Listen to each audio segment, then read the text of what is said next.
Dark Margins presents tonight's story, The Extra Present by Ian Hand. Christmas morning in the Monkford house looked exactly like Christmas was supposed to, which was always a warning sign. The tree was too tall for the ceiling, forced upright with the stubborn confidence of a man who refused to admit he'd bought the wrong size. The top bent slightly, the star listing to one side like it had given up. Tinsel had been arranged with the precision of an architectural student. Bright white lights blinked steadily, broadcasting to the world how ridiculously expensive they were. Beneath the branches sat an absurd pile of presents, a pyramid of abundance. Less festive generosity and more a conspicuous tribute to the system that had created it. If you squinted, it was perfect. If you didn't, you noticed something off. Mum's smile, which didn't reach her eyes, like it was a performance she'd practiced in the mirror without ever understanding why. Derek, the stepdad, with his arm around her shoulder, his hand gripping as if he were reminding the room what belonged to whom. Jack, already restless, already bored, already looking for somewhere to put his cruelty.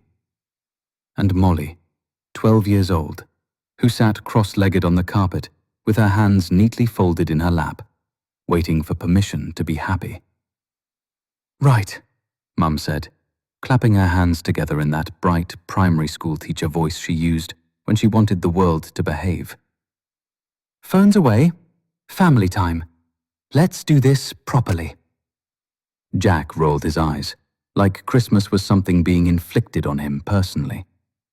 Mum either didn't see it or chose not to. Jack could do no wrong. Jack was spirited. Jack was a handful. Jack was just like his father, always said like it was charming. Mum handed Molly a present. "Go on then, Moll. Open it." Molly tore the paper neatly. She always tore neatly. Neat meant grateful. Neat meant good. Inside was a sketchbook with thick paper, the sort of paper people didn't waste on children like Molly. She looked up, surprised. "Oh," she said, because surprise had to be small in that house. "Thank you." Mum looked pleased with herself, the invisible tick of a list being satisfied. Duty done. Jack got a new games console, naturally. Mum laughed too loudly when he pulled it out, as if she'd personally invented joy. Derek got a bottle of whiskey that cost more than Molly's whole school uniform, including shoes. Mum kissed him, and Derek squeezed her waist and murmured something that made her giggle in that false, girlish way she used around him. Presents kept coming. Nice ones, too. New slippers, a fancy shaver, trainers, hoodies. A drone Jack immediately crashed into the curtains, which he blamed on the signal.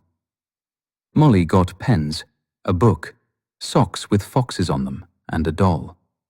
Enough to say she'd been included. Enough to keep the picture looking right.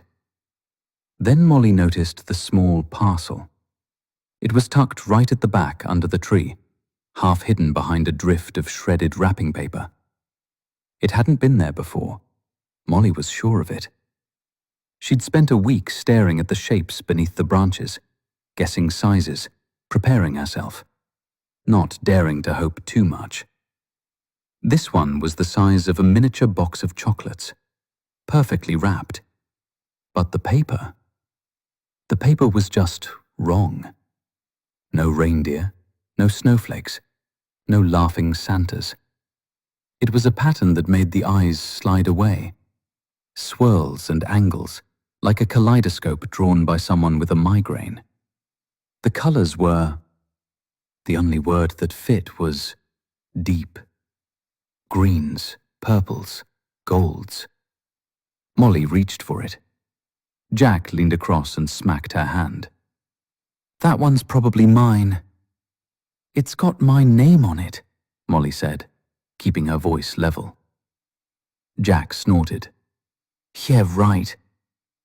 Mum glanced over. "Jack, don't. It's Christmas. Jack put on his innocent face, the one he practiced very carefully, and shrugged as if he was the reasonable one. Molly pulled the little package into the light. The tag was an off-white, old-looking, neatly written. Not Mum's handwriting. Not Derek's. To Molly, Happy Cthulhu Mass. The wink was the most confusing part. Too familiar. Too pleased with itself. Mum squinted. Cthulhu… what? Probably one of her weird things, Jack said. She's into creepy shit. I'm not, Molly said automatically, even though she was. Monsters made more sense than people. Monsters didn't pretend. Derek leaned forward, smiling carefully. Open it then. He said it like a test. So Molly did. The paper came away cleanly, as if it wanted to be unwrapped. Inside was a black box with a clear plastic window. A small glass bottle sat cradled in cardboard, like an expensive perfume. The bottle was crystal, heavy-looking, sealed with a cork. Inside it hovered a black blob no bigger than a marble, suspended in clear liquid. It didn't look like it was floating so much as waiting. The label on the box was printed, professional. Grow your own Shoggoth, Rulye Corporation, Arkham, USA. There was smaller text beneath. Ages 8+, adult supervision recommended. Do not expose to direct sunlight or moral scrutiny. A strip of card was held around the neck with a piece of string, handwritten like a gift tag. A Shoggoth is for eternity, not just for Cthulhu Mass. Jack laughed. That's sick. Mum's brow furrowed. Where did this come from? Derek took the bottle from Molly and turned it slowly. It's a novelty. Someone's pranking you. As he spoke, the black blob shifted inside the glass. Not much, not dramatic, just enough to make Mum's normal world wobble for a second. Molly's stomach tightened. She stared at the blob and felt, for reasons she couldn't explain, that it was staring back. Can I keep it? She asked. Mum hesitated. Mum didn't like gifts she hadn't chosen. Mum liked to be the source of everything good in the house, especially if it wasn't actually good. Derek squeezed Mum's shoulder. Let her. It's just novelty slime. All the kids are getting it this year. Jack leaned close to Molly's ear and whispered, If it eats you, I'm having your sketchbook. Molly didn't react. She took the bottle in both hands. It was warm. Not warm like it had been by a radiator. Warm like it had been held. After breakfast, while Mum performed Christmas in the kitchen and Derek checked the turkey, in that way men did when they wanted to be in charge without doing anything, Molly took the bottle upstairs. In the bathroom, she filled a tall glass with water. The blob looked smaller now, innocent in that way dangerous things sometimes looked innocent right before they weren't. She pulled the cork. A smell rose. Damp paper and something mineral, like stones after rain. She tipped the bottle carefully. The blob slid out slowly, as if it had a preference. It dropped into the water with no splash and sat at the bottom, utterly still. Molly stared. Hello, she whispered, feeling stupid. Nothing. She turned away to put the bottle down. The air shifted faintly. Molly turned back. The blob had pressed itself against the side of the glass, slightly flattened, like a cat pressing its face to a window. The glass vibrated, barely audible, more a feeling in the fingertips than a sound. Molly's throat tightened. All right, she whispered. You can stay in here for now. Downstairs, Jack shouted something. Mum snapped back. Derek laughed. The house creaked with its familiar unhappiness. In the bathroom, the blob made another small vibration, like it approved. Jack found it an hour later. Of course he did. He leaned over the sink, grinning, with that look he got when he'd found something fragile. "What's this then?" "Leave it," Molly said. Jack poked the glass. The blob twitched. Jack's grin widened. He flicked the rim. The water sloshed. The blob rose slightly, following the motion like it was curious. "It looks like you," Jack said. "Fat and useless." "Stop it!" Molly's voice came out higher than she wanted. Jack noticed.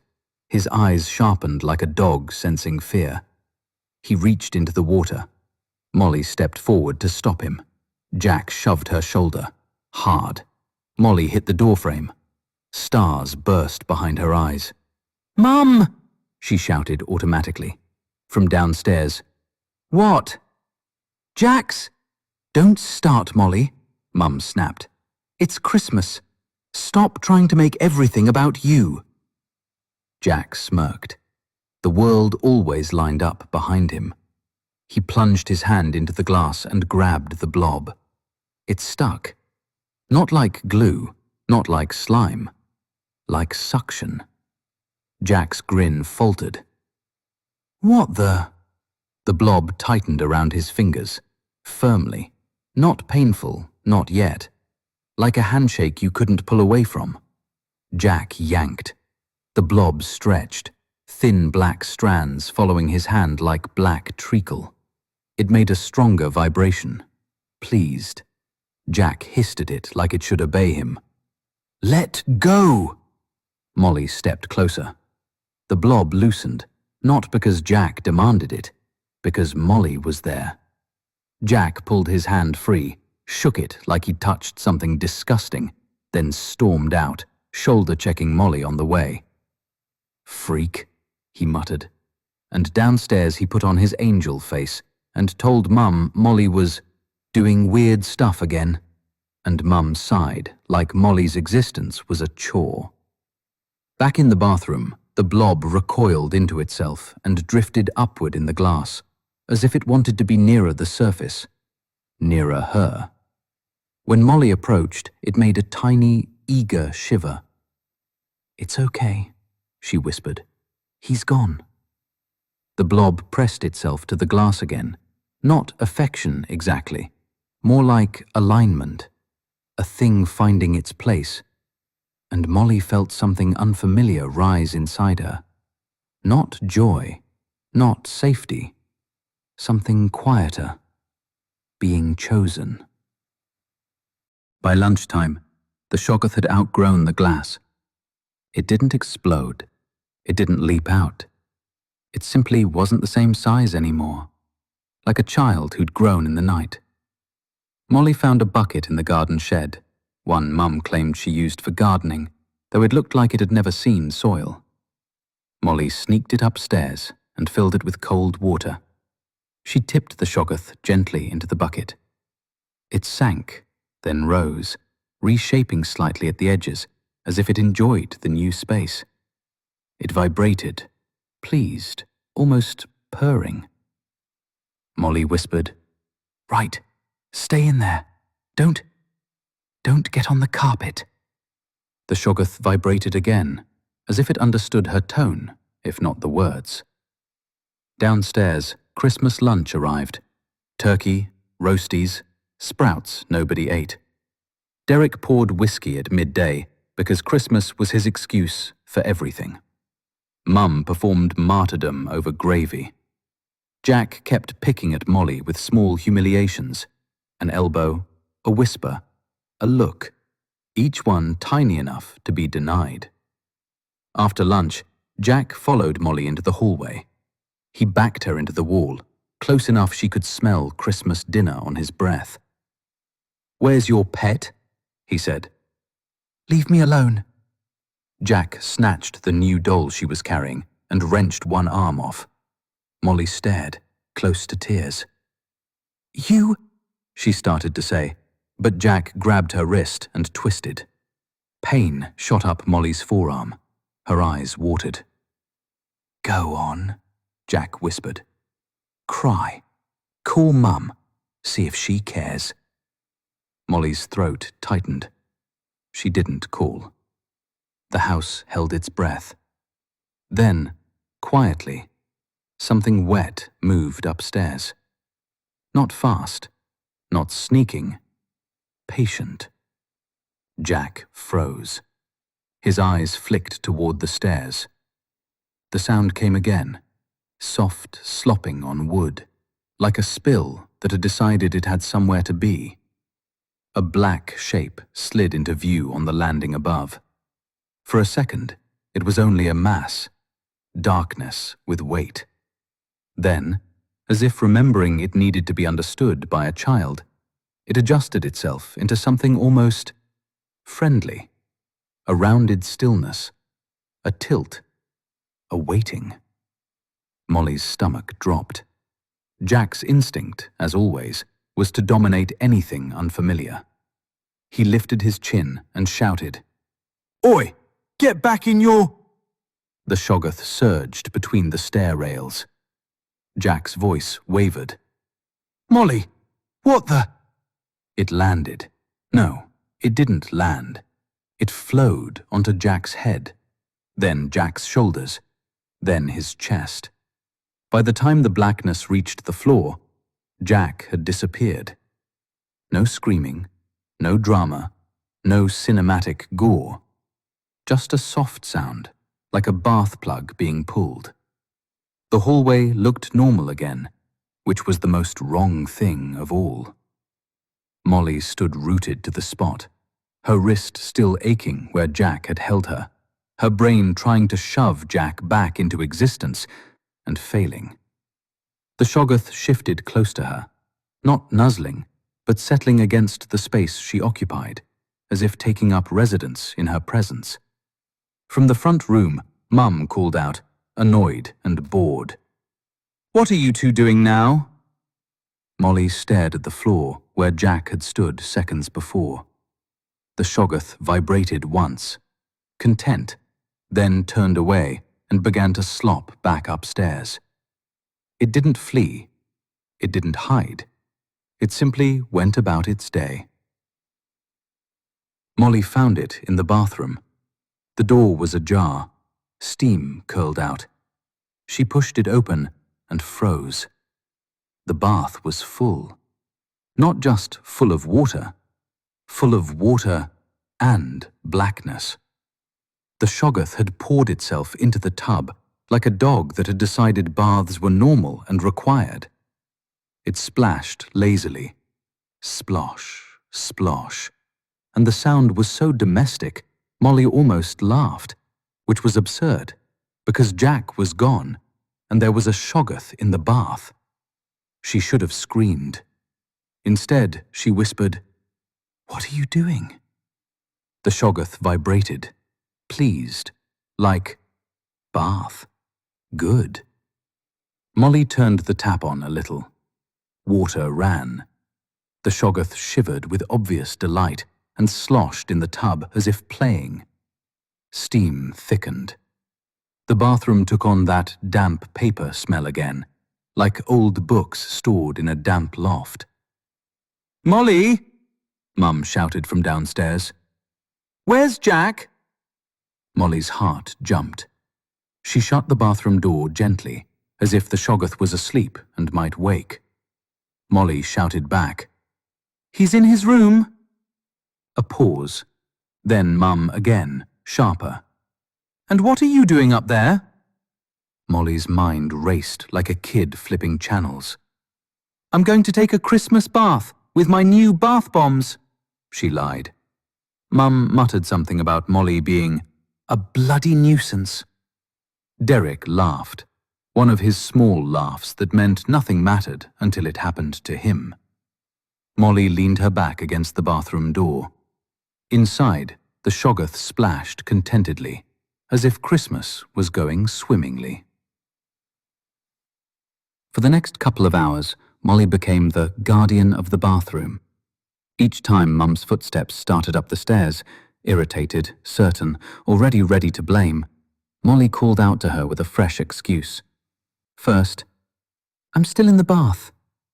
Then, "It's too steamy, leave it 20 minutes. Then, There's water on the floor. I'm just mopping it up. Won't be long. Then, the bath and sink are blocked. I'll sort it out. You'll have to use the downstairs toilet. Mum's eyes narrowed more each time. Mum didn't like being told no by children. But Mum also didn't like mess she hadn't chosen. Molly held her ground. Every so often, the bathroom door thudded softly from the inside, as if the Shoggoth had rolled over in its bath, like an enormous pig in a hollow full of mud. And Molly would flinch and then pretend she hadn't. Downstairs, Christmas carried on in a crooked way.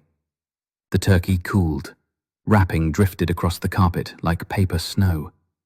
The house tried to pretend the missing person had simply wandered off to its bedroom. Mum called Jack's name a few times, growing increasingly furious that he wasn't responding to her authority. Derek said, "He's probably on that console," because Derek liked explanations that required no action. Then, inevitably, Derek's attention shifted, not to Jack, but to the thing that had truly disappeared from the house. Control.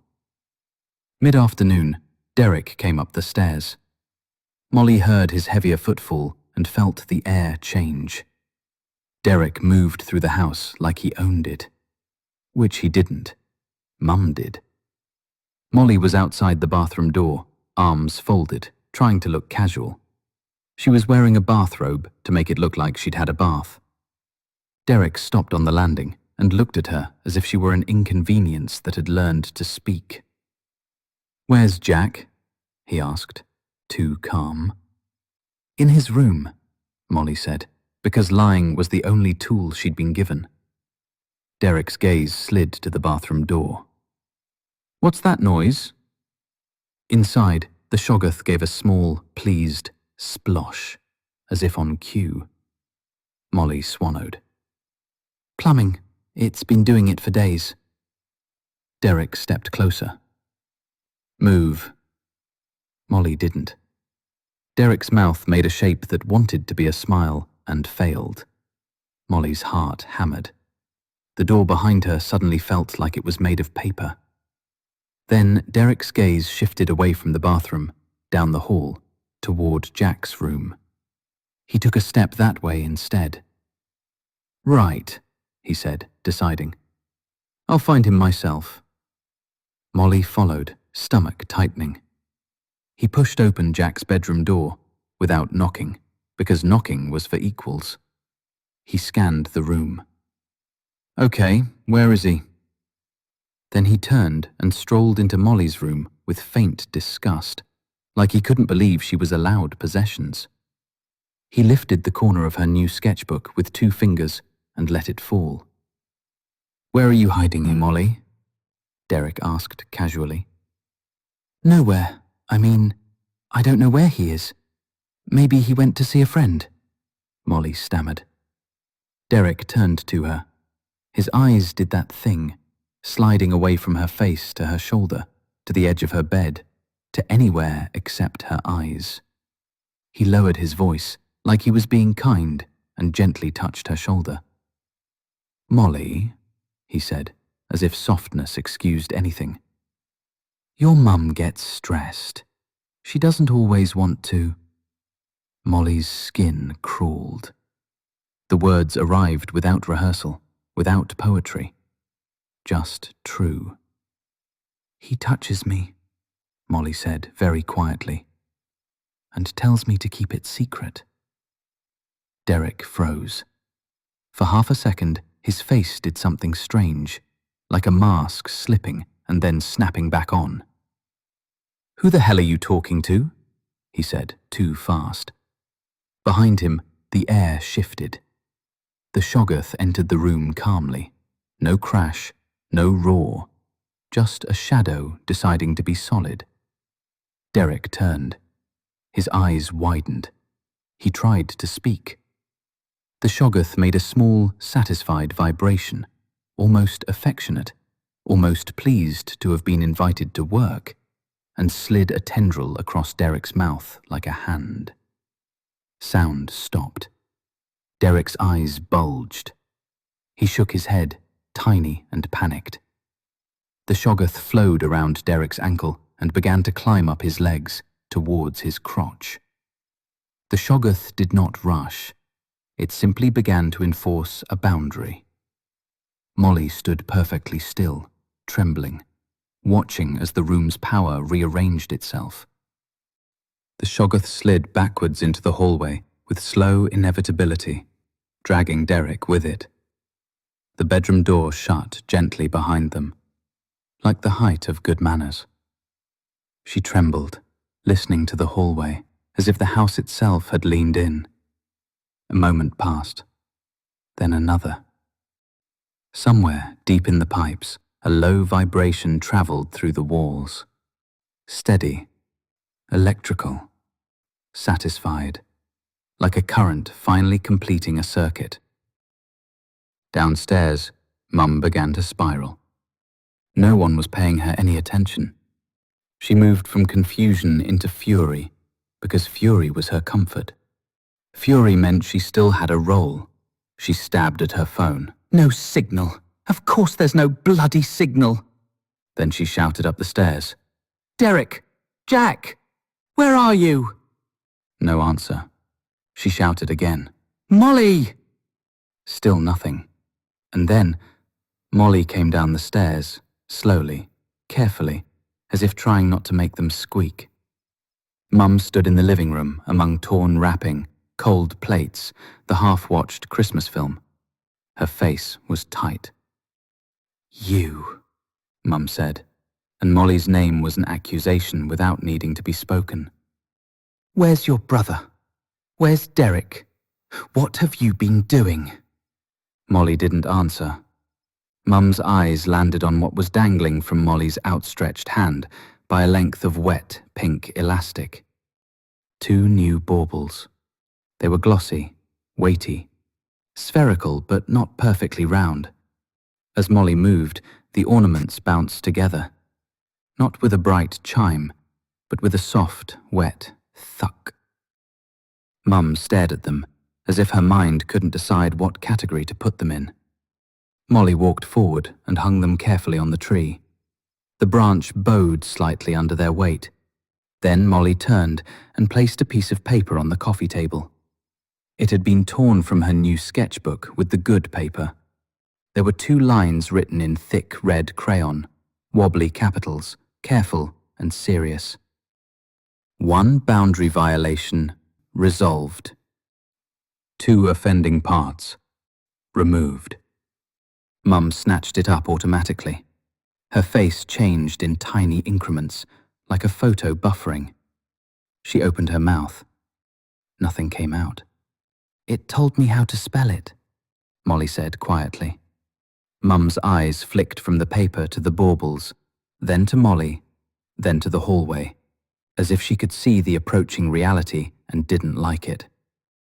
"That's not," Mum began, swallowing. "That's not funny." Molly's voice stayed calm. "No, it isn't." Mum's anger surged back because she couldn't survive without it. "This is twisted," she hissed. "You've really outdone yourself this time, you sick little—" She grabbed her phone and fumbled with the screen. "I'm phoning the police," she said, voice too high.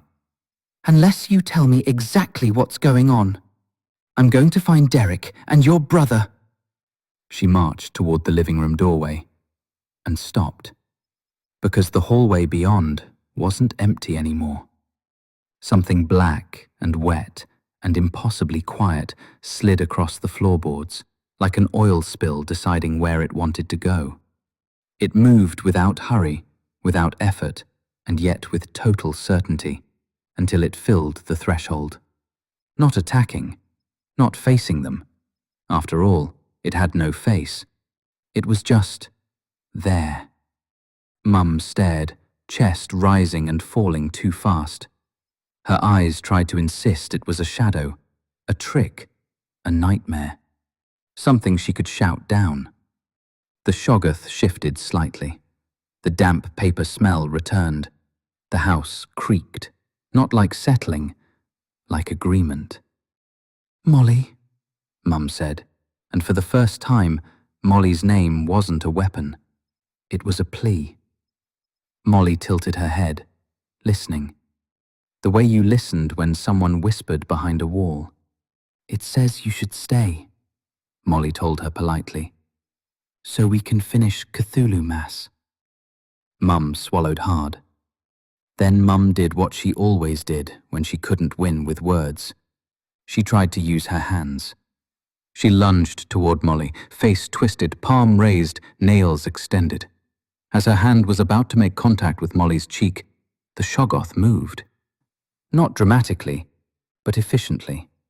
There was a soft, rushing sound, like a tide sliding higher than it should, and Mum's legs kicked once against the carpet, and then she was simply not where she had been. The room held its breath. The Christmas film carried on exuding cheer to no one. The tree lights blinked steadily. Molly stood very still in the silence that followed. The Shoggoth lingered for a moment, wobbling like it was checking the room for further problems. Then it flowed forward and pressed itself gently against Molly's feet. Warm, content, like a dog returning after it had chased something off. Molly lowered herself into the big armchair in the living room, legs dangling. It had been Derek's chair, but it had been reassigned. The Shoggoth gathered at her feet, a dark mass of midnight, made entirely of wrongness. Molly rested her hand on it cautiously. It leaned into her palm with a pleased vibration. Her gaze drifted to the street outside. Snow began to fall. She looked down the cul-de-sac to the neighbors' houses with their twinkling lights and harsh, judgy lives. She scratched what could have been the Shoggoth's head. "I've been thinking," Molly said thoughtfully, because thoughtful felt like what you were supposed to be at Christmas. "Mrs. Naylor at number 42 is really not very nice at all." The Shoggoth shifted, expectant, like a dog hearing the word walkies, and gave a vigorous quiver of approval. Maybe, just maybe, Cthulhu Mass wasn't over just yet.